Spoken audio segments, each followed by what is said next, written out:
এই যে হ্যাঁ বলো। আজকে কিন্তু তোমার বৌদি খাতে যাচ্ছে, একটু বুঝে শুনে সেটা খেও। বুঝতেই পারছি যে যা দেবে না, তারপর জন্য তোমার আমি ডাকিছিলাম, তুমি তো আসলে না। আর তুমি তো জানো যে আমি কাজ করেছি, আমার গায়ে প্রচুর নোংরা, চান করব তারপরে। তো তোমার খাই, এদিকে যা দেয় তাই খাই, আর কি করবো বলো। তাই খাও, নাও চুপচাপ করে খাও। দেখিস এক হাতা তরকারি দিয়ে ছেড়ে দিল, একটুখানি ঝোলও না দিল তার না। মানে কি বলতে চাইছিস তোরা? মনে হচ্ছে আমি ওরা খেতেই দিই না। খেতে তো সেরকম ভাব দেওই না দি, দেখাচ্ছিস। তুমি তো ঠিক মতন খেতেই দাও না। দাও না, ও এমনি এমনি বড় হয়েছে। হ্যাঁ। কি কি না দিতে হবে না। না, খয় খয় বড় বানাইছো তুমি। তাই ছাড়া কি? হ্যাঁ, খয় ওর খয় বড় বানাইছো। কতটুকু মানে ও কতটুকু ছিল তখন আমার বিয়ে হয়েছে, তখন কি তুমি ছিলে? ছিলাম না ঠিকই। হ্যাঁ তাহলে এই যে তাই না খাই খাই কি করে, আমি নিজে হাতে খাতাম। কি এই হাত দিয়ে তোমাকে খাইয়েছি?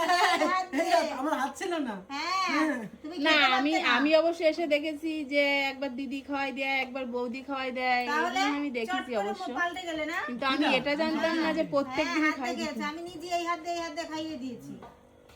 ঠিক ভুলে আছে, গেছে ঠিক সব, আছে। পেটের নিচে চলে গেছে, তোমার বউ বয়স, এসেছে। তোমার বয়স হয়েছে, তুমি ভুলে যাচ্ছ। কি কি কথা